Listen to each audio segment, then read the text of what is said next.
Lahat guys, so ayan, hindi pa tayo patulog. Sasagutin muna natin tong tanong ni Idol, which is isang dialysis patient din to na humingi na katanungan about kung pwede pa daw bang magbuntis or manganak ang isang dialysis patient. So eto guys, may mga kilala ako sa'yo. Hindi ko sinasabing pwede pa pero may mga possible kasi talaga na pwede pa naman talaga. May mga kakilala rin kasi akong dialysis patient dyan sa Manila. Na nagbubuntis at nakabuntis. So, sa babae kasi, mas worse kasi na talagang tawag dito, mas delikado kasi magbuntis ang isang babae na dialysis patient dahil alam naman natin kapag nanganganak ang isang babae, marami talagang nawawalang dugo.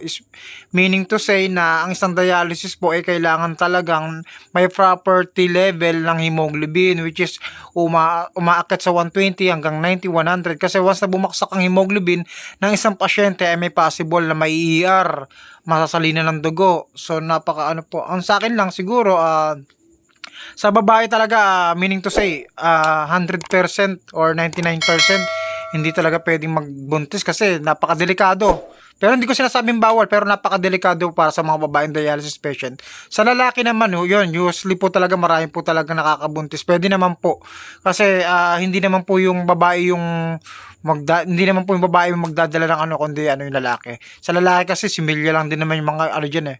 Ang ano lang kasi diyan, kailangan lang kasi talaga maganda pa rin yung hemoglobin mo, maganda yung kalusugan mo at maintain pa rin yung laboratory mo na walang masyadong mataas sa sintomas. So pwede pa naman sa lalaki Pero kung sa babae guys, may possible kasi talaga napakadelikado. So, ayun, kung talagang nangangarap ka na magkaroon pa ng anak, ayan, nasagot ko na yan Kung nangangarap ka na magkaroon ng anak, at possible na dialysis patient ka na, kung lalaki ka naman, wala namang masama doon. Okay naman yun. As long na kaya mo pa naman, di ba? May mga dialysis patient kasi talagang mahina na yung pangangatawan, minsan hindi na nakakatayo, hirap na, mabilis mapagod, normal na sa dialysis yan. Pero kung kaya pa naman ng katawan mo, why not, di ba? Pero sa mga babae kasi, hindi ko to nilalahat guys ito ay ano ko lang, tawag dito, idea ko lang kasi alam naman natin ang hemoglobin napaka-importante sa dialysis.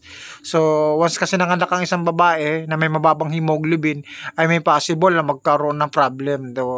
So, yun po talaga. So, sana nasagot ko po ito, Idol, and pa-share na rin po ng ating video at sana nakatulong po sa inyo to.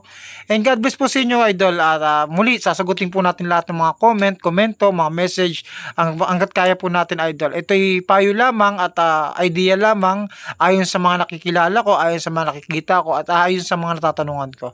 Ayun, God bless po sa inyo guys, and God bless. Maraming salamat po.